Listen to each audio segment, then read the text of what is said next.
rise at this very late hour to oppose House Bill 4001. Now, my grandpa always told me, nothing good happens after 11 o'clock at night. And, as one of my other colleagues from Warren has mentioned, if this was a bad bill before midnight, it's still a bad bill after midnight. And let's be real. Our state is strong when we invest in people.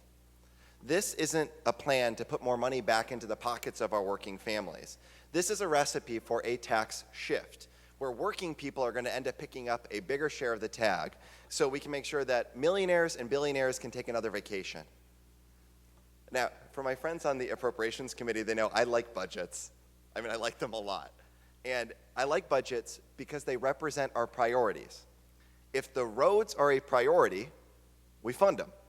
If the police are a priority, we fund them. If our schools are a priority, we fund them. This bill sends a very clear message about what this legislature's priorities are on our first bill.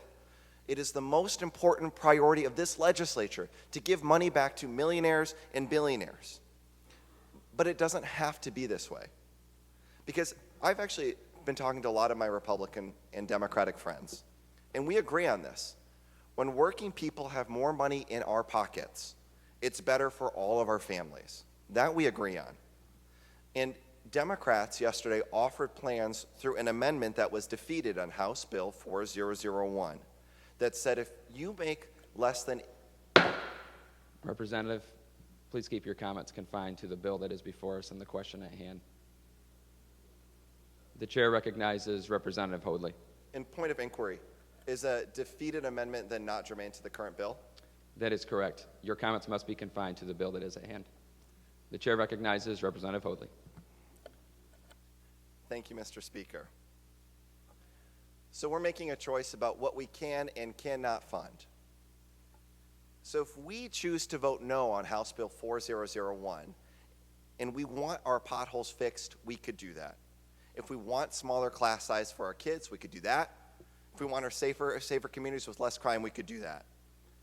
But we're not going to be able to do those because we're forcing a set of choices that says this bill would prefer to give a tax cut to the wealthiest families in Michigan instead of paying for the services that the vast majority of our citizens use every day.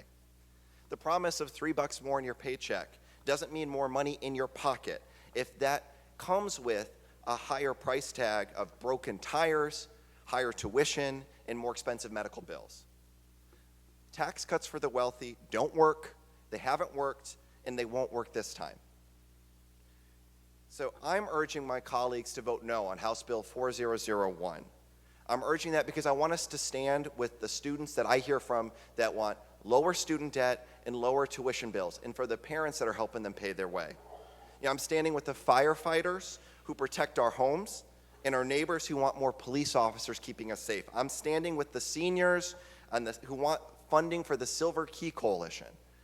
These are the programs that are at jeopardy with this bill. So let's put our partisan politics aside and show our constituents that their priorities are our priorities.